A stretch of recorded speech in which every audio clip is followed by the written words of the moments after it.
Dieu, je t'offre ce matin mon corps en sacrifice vivant. Toutes mes facultés, tous mes sens, je te les offre, Dieu. Je te demande de parler par ma bouche aujourd'hui, voir par mes yeux. Dieu parle à travers moi. Touche avec mes mains, marche avec mes pieds. Ressens avec mes émotions, pense par ma pensée. Me voici, Dieu. Travaille à travers moi.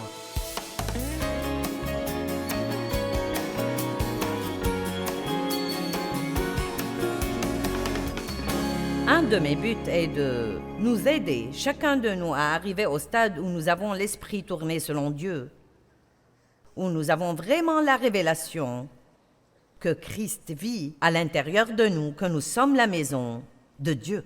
À chaque fois que nous entendons ça, nous devrions dire « Waouh ! Je suis la maison de Dieu ».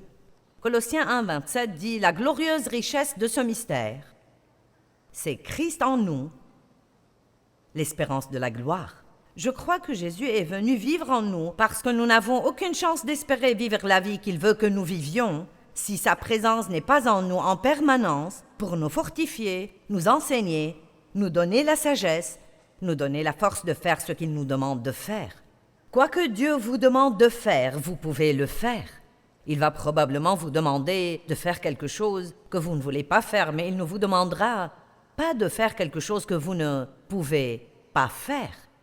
Donc nous avons besoin de croire. Je peux faire tout ce qu'il faut que je fasse par Christ qui me fortifie. Tout le monde dit « Je suis la maison de Dieu ».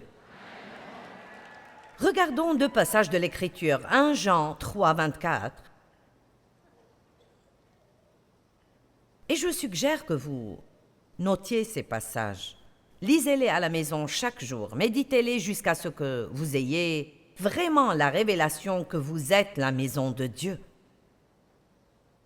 Ceux qui gardent les commandements de Dieu, qui obéissent à ses ordres et suivent ses plans, vivent continuellement, restent et demeurent en lui et Dieu vit en eux.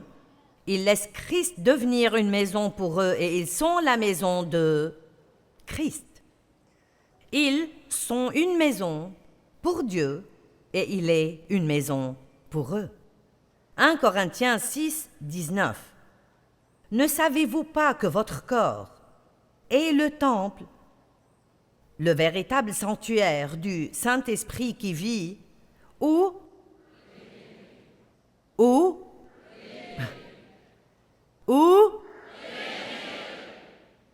et que vous avez reçu comme un don de Dieu? Vous ne vous appartenez pas, ne manquez pas ce passage. Vous ne vous appartenez pas à vous-même, car vous avez été rachetés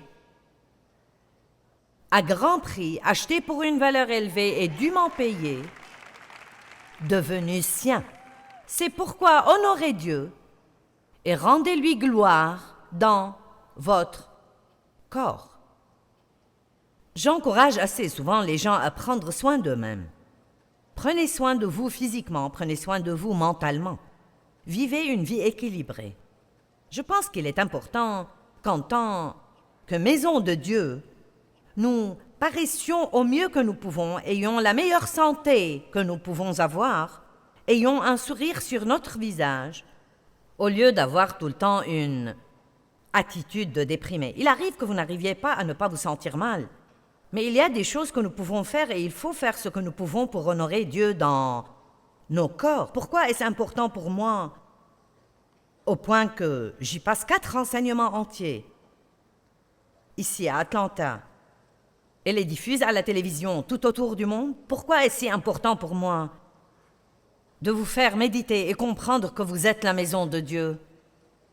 Parce que j'ai été de nombreuses années une chrétienne religieuse. J'aimais Dieu, je croyais que j'étais sauvée, mais je ne savais rien de ce que j'avais obtenu en tant que croyante. Je ne connaissais pas mon héritage de croyante. Je croyais que Dieu vivait tout là-haut, quelque part dans le ciel, et qu'un jour, bientôt au paradis, je pourrais vivre avec lui. Quelle révélation ça a été d'apprendre qu'il était venu vivre en moi afin que j'aie une relation si proche que quel que soit le moment où j'en avais besoin, il était là pour m'aider.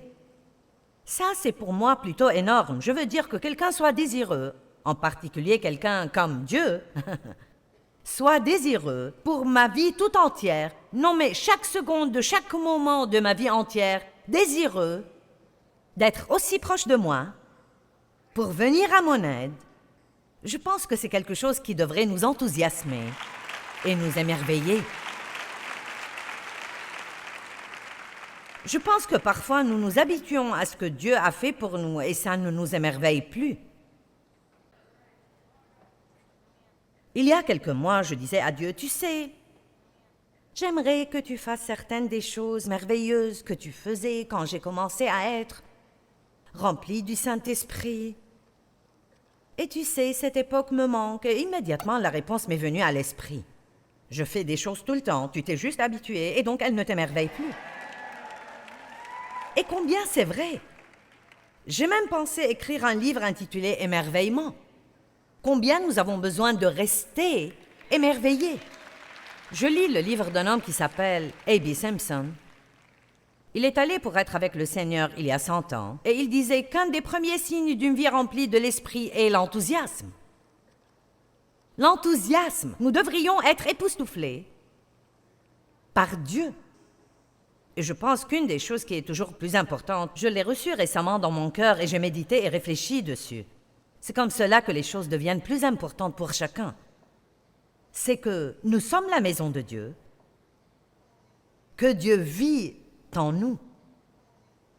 Donc, une des choses que j'aime quand je suis à la maison, c'est que j'y suis à l'aise. Quand je vais rentrer chez moi aujourd'hui, je me sentirai soulagée. Je peux être à l'aise. Bien, puisque nous sommes la maison de Jésus, alors nous devons être sûrs qu'il est à l'aise. En nous. Maintenant, vous voyez où ça nous mène, oui? Nous avons besoin d'en être sûrs car nous l'aimons, l'honorons et l'adorons.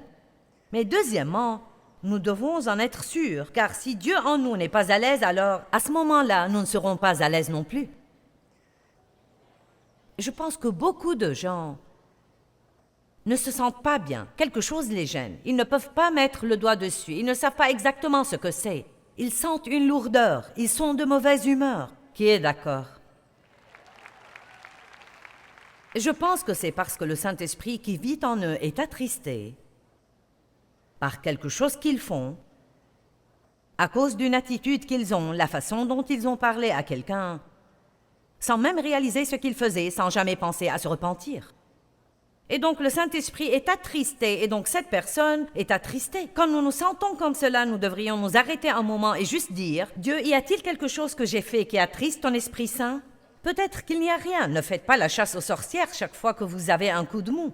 Mais ça ne fait pas de mal non plus de dire « Dieu, s'il y a quelque chose que j'ai fait… » Vous savez, si quelqu'un dans ma maison ou quelqu'un dont je suis proche est attristé, je suis dans leur entourage, je le sens. Donc, si le Saint-Esprit est attristé en moi, je vais me sentir attristé. Et vous savez, une des choses dont la Bible dit qu'elle attriste le Saint-Esprit, en Éphésiens 4, en commençant au verset 29, c'est la façon dont nous parlons aux gens.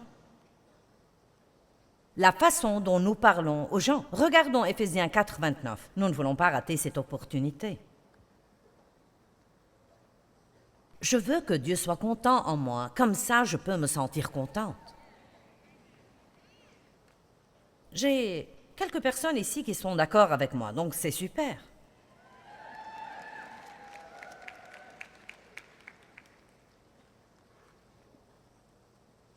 J'ai beaucoup étudié ces passages en Éphésiens parce que, je vous le dis, je ne veux pas attrister le Saint-Esprit. Verset 29. Qu'aucun langage souillé ou dégradant, ni aucune parole mauvaise, ni conversation indigne ou malsaine ne sortent jamais de votre bouche, mais seulement des paroles qui font du bien, propres à l'édification des autres, selon leurs besoins, et qui puissent être une bénédiction et transmettre la grâce, la faveur de Dieu à ceux qui vous entendent. Verset suivant 30. Et n'attristez pas le Saint-Esprit de Dieu. N'offensez ni ne vexez l'Esprit Saint par qui vous êtes scellés comme appartenant à Dieu pour le jour de la rédemption, le jour de la délivrance finale par Christ du diable et de la conséquence du péché. Faites disparaître l'amertume, les frustrations et l'animosité, l'irritation, la colère, la passion, la rage, le mauvais caractère, les calomnies et les paroles méchantes, les injures et les blasphèmes de chez vous, comme toute espèce de méchanceté, rancune, paroles mal intentionnées ou bassesse, de toutes sortes. Et ensuite, il continue en disant « Mais au lieu de cela, soyez serviables et aimants et compatissants. » Et bon, je veux juste souligner le point que Dieu est vraiment proche de nous et que quand nous disons des choses méchantes aux autres, ça le blesse. Quand nous maltraitons les gens, ça le blesse. Quand nous gardons du ressentiment et ne pardonnons pas, ça ne nous blesse pas seulement à nous, ça blesse Dieu. Pourquoi ça blesse Dieu? Parce qu'il a payé pour nous un prix énorme afin que nous ayons une formidable vie remplie de joie, paisible, prospère et puissante. Dieu est attristé quand nous sommes malheureux. Si vous avez des enfants, vous savez que vous n'aimez pas les voir mécontents. Vous n'aimez pas les voir faire de mauvais choix ou faire des choses dont vous savez qu'elles leur font du mal. Certains d'entre vous ont des enfants qui font maintenant des choses qui détruisent leur vie. Et c'est juste une des plus grandes douleurs que vous ayez dans votre vie. J'ai entendu récemment qu'une mère ne peut jamais être plus heureuse que son enfant. Nous n'aimons pas que nos enfants ne soient pas heureux. Et Dieu n'aime pas ça non plus. J'espère et je prie que Dieu m'utilise aujourd'hui pour amener cette relation avec Dieu à un niveau plus personnel et intime. Il vit en nous et nous pouvons mettre un sourire sur sa face et peut-être même une larme dans ses yeux. Je veux que Dieu soit à l'aise en moi. Jésus réside dans notre maison. Et pourtant, nous respectons plus certains invités qui me font que passer que nous respections Dieu qui vit et demeure en nous. Une fois, j'étais en train de faire une crise de colère contre mes enfants. Et vous savez, si nous sommes honnêtes, quand nous sommes jeunes mères et que nous avons beaucoup de responsabilités et que nous ne sommes pas encore matures en Dieu et que nous sommes encore pleines de problèmes du passé, nous sommes frustrés et nous le faisons subir à nos enfants. Je ne parle pas de les maltraiter ou de les battre, je parle juste de vous êtes frustrés et chaque petite chose qu'ils font vous fait sortir de vos gonds. Et donc, j'étais énervée la plupart du temps et c'était parce que je me sentais coupable, j'étais accro de culpabilité, je ne me sentais pas bien si je ne me sentais pas mal.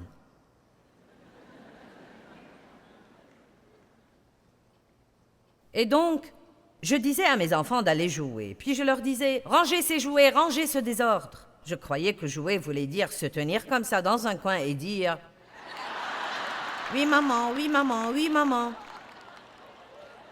Un jour, quelque chose m'a fait sortir de mes gonds. « Mais rangez ce désordre, je passe mon temps à ranger ici et là. Vous ne faites que mettre du désordre, vous ne pouvez pas faire une seule chose correctement. »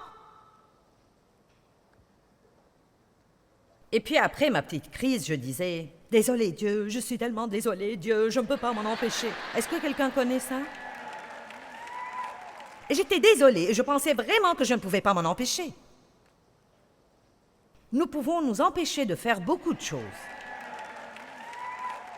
Mais nous pensons que nous ne le pouvons pas. Et c'est une sorte de chaîne dans notre vie qui entrave notre capacité à résister. Nous croyons que nous n'y pouvons rien, alors nous ne faisons rien contre cela. Et Dieu a juste mis cette image dans ma tête. Et il a dit, tu n'es pas obligé d'agir ainsi. Si ton pasteur se tenait à la porte au milieu de ta crise, tu la surmonterais.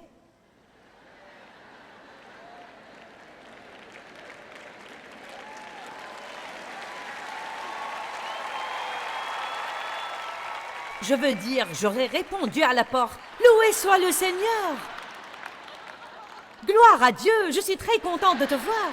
Les enfants, oh oui, les petits chéris, ils sont en train de jouer.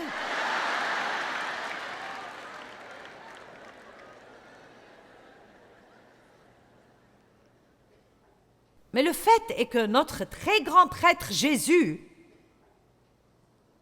Dieu le Père, le merveilleux, précieux Saint-Esprit qui nous enseigne et demeure en nous, ils sont à la maison tout le temps. Et nous ne semblons pas agir comme en leur présence.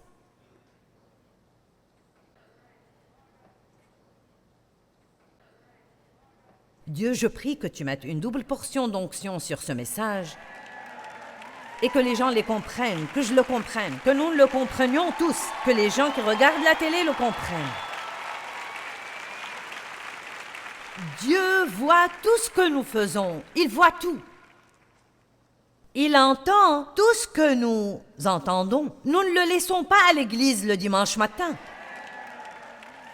Nous sommes sa maison. Nous sommes la maison de Dieu. Ça m'émerveille chaque fois que je dis cela. Nous devons apprendre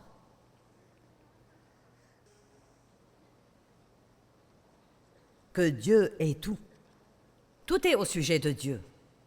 Tout a commencé en lui. Tout est maintenu en lui. Tout finit en lui. Et il doit être le centre de votre vie et le numéro 1 dans la moindre chose que nous faisons. Regardons Romains 12, 1. Je vais vous montrer un passage de l'Écriture que vous devriez proclamer pour vous-même régulièrement. Paul a dit, « Frères, puisque Dieu a ainsi manifesté sa bonté pour nous, je vous exhorte à consacrer de manière décisive vos corps, représentant vos membres et toutes vos facultés, comme un sacrifice vivant et saint, voué à consacrer et agréable à Dieu. C'est là la louange et le service raisonnable, rationnel et intelligent que vous lui devez. Au lieu de se lever le matin et donner à Dieu la liste des 25 choses que vous avez à faire ce jour-là, jusqu'au sourire,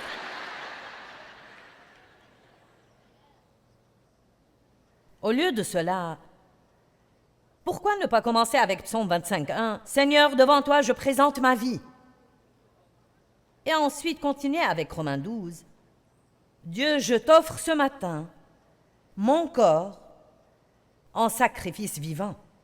Toutes mes facultés, tous mes sens, je te les offre, Dieu. Je te demande de parler par ma bouche aujourd'hui, voire par mes yeux. Parle à travers moi. Touche avec mes mains, marche avec mes pieds. Ressens avec mes émotions, pense par ma pensée. Me voici, Dieu. Travaille à travers moi, utilise-moi. Je veux être ton représentant dans le monde aujourd'hui.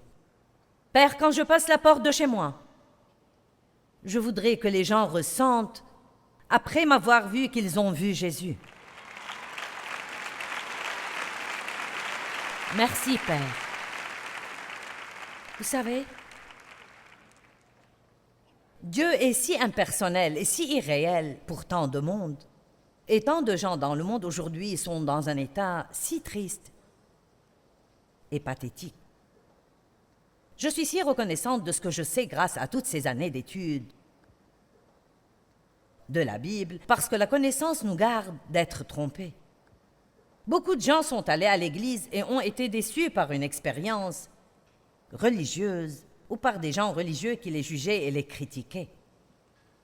Ils sont allés à l'église et n'ont pas trouvé d'aide concrète et donc ils en ont conclu que Dieu ne peut pas les aider et cela me rend triste. Et beaucoup de gens cherchent Jésus et la façon dont ils vont le voir, c'est à travers ses enfants. Nous avons besoin de plus qu'un autocollant de voiture et de quelques bijoux chrétiens et d'un peu de langage d'église et d'un lecteur CD branché sur notre tête. Nous avons besoin de fruits, de fruits. Dans l'évangile de Matthieu, Jésus maudit un figuier. Il passait à côté. La Bible dit qu'il avait faim et qu'il s'est approché du figuier pour trouver à manger.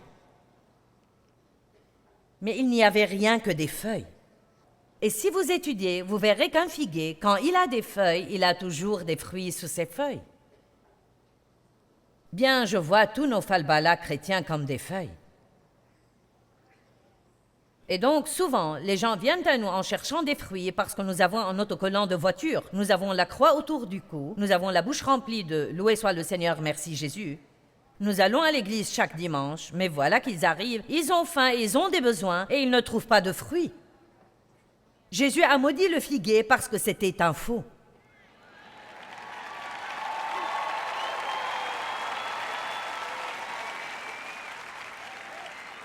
Je ne veux pas être en toc. Je refuse d'être d'une certaine manière ici et d'une autre manière à la maison derrière ma porte.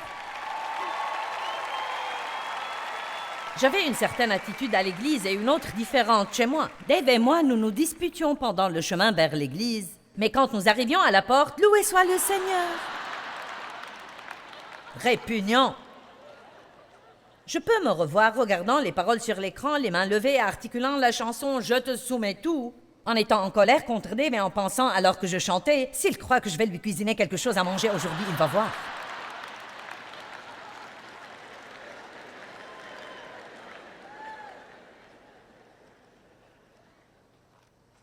Donc, si nous allons faire cela, si nous allons faire cette chose chrétienne, alors pourquoi ne pas prendre la décision aujourd'hui de mettre son nom sur le titre de propriété de la maison et lui donner accès à toutes les pièces de la maison? Laissez-le à l'extérieur de pièces religieuses, spirituelles, vos pièces chrétiennes, et donnez-lui le contrôle du lieu entier. Nous avons vendu une voiture il y a 2 semaines.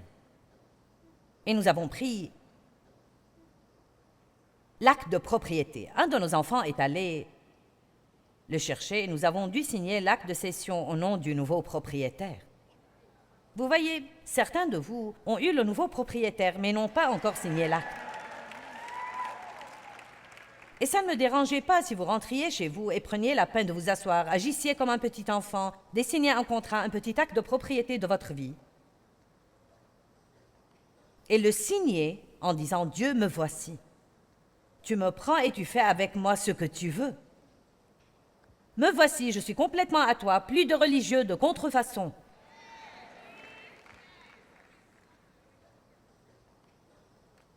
Fais ce que tu veux avec moi. Nous devons être sûrs que nous gardons Dieu au premier plan dans nos vies. Le temple ou le sanctuaire, chez les païens, est un lieu de dévotion qui contient des idoles. Chez le peuple de Dieu, c'est sa maison où demeure sa présence.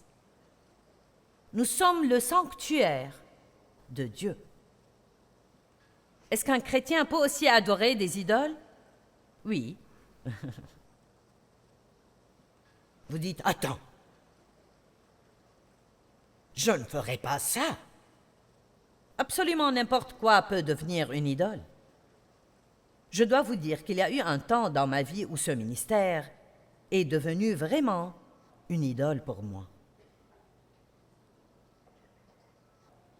Quand j'ignorais de fait la sagesse de Dieu pour faire des choses dont je pensais qu'elles allaient aider mon ministère. Et je suis reconnaissante de ce que j'ai appris et que je peux dire maintenant non à ce à quoi Dieu dit non, et oui à ce à quoi il dit oui, sans faire attention à ce que les gens vont penser ou dire. Mais ça n'a pas toujours été comme cela. Exactement comme n'importe qui débute, j'avais beaucoup de Dieu en moi, mais aussi beaucoup d'ambition humaine. J'avais été maltraitée dans mon enfance, je ne me sentais pas bien avec moi-même. Je tirais ma valeur de ce que j'accomplissais, et donc je voulais être la plus grande, la meilleure et le masque de tout. Mais pour les mauvaises raisons. Je ne savais pas que ma motivation n'était pas juste du tout. Une des raisons pour lesquelles le Saint-Esprit vit en nous est de constamment nous purifier et nous enseigner. Merci Dieu de ce que nous continuons d'apprendre et de ce qu'il nous enseigne. Notre travail peut devenir une idole. L'argent peut devenir une idole. Posséder des choses peut devenir une idole. Une personne que vous aimez peut devenir une idole. Vous dites, que veux-tu dire par là? Vous allez vous prosterner devant eux et faire ce qu'ils veulent avant de vous prosterner devant Dieu et faire ce qu'il veut. 1 Corinthiens chapitre 6 verset 19 dit que nous sommes le temple de Dieu, ce qui veut dire que nous sommes le foyer ou la maison de Dieu. Il vit en nous et nous devons décider d'être constamment conscients de lui, tout le temps.